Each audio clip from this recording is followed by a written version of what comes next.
Item 42. Considere verdadeiras as duas premissas abaixo. O raciocínio de Pedro está correto ou o julgamento de Paulo foi injusto. O raciocínio de Pedro não está correto, portanto, se a conclusão for a proposição, o julgamento de Paulo foi injusto, tem-se uma dedução lógica correta.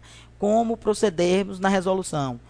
Faremos primeiro a simbolização lógica da argumentação por os símbolos lógicos conectivos, depois analisaremos a validade ou não do raciocínio, da dedução lógica.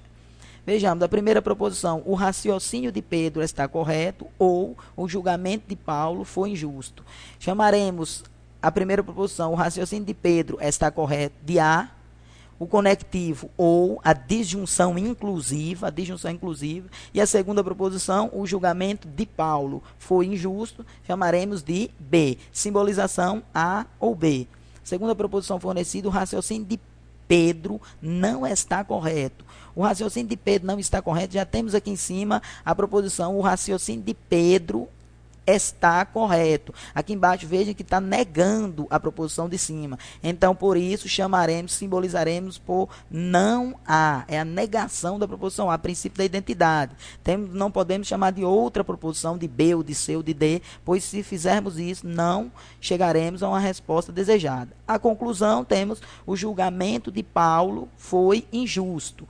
O julgamento de Paulo foi injusto, já temos nessa primeira proposição, que chamamos de B, aqui embaixo, princípio da identidade, chamaremos novamente de B. Então, a simbolização não há na segunda proposição e a conclusão B.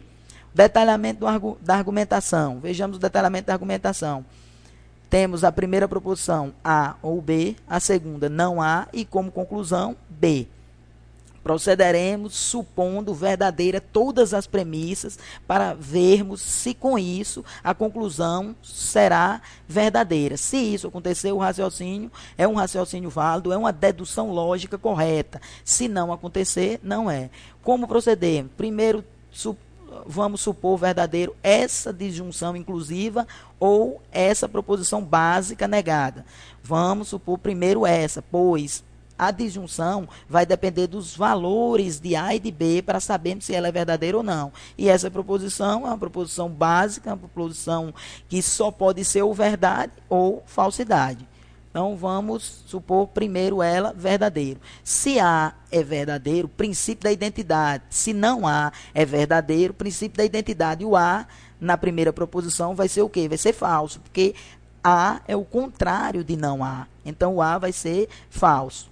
Se nós temos aqui uma disjunção inclusiva, a disjunção inclusiva só é falsa quando todas as proposições componentes, nesse caso todas é A e B, se todas as proposições componentes forem falsas. Como já temos que A é falso, o B não pode ser falso para essa proposição ser verdadeira, que temos que supor ela verdadeira, supor todas as proposições verdadeiras para ver se sobra a conclusão ser verdadeira também. Então, esse B não pode ser falso, pois se assim acontecer, a proposição não será verdadeira. Como temos que supor ela verdadeira, o B não pode, como já dito, não pode ser falso, pois na disjunção inclusiva as duas falsas vai dar falso também. Então, esse B tem que ser verdadeiro. Se o B é verdadeiro, princípio da identidade. Se o B é verdadeiro como componente da primeira proposição, como conclusão, ele também será verdadeiro. Então, essa é uma dedução lógica correta,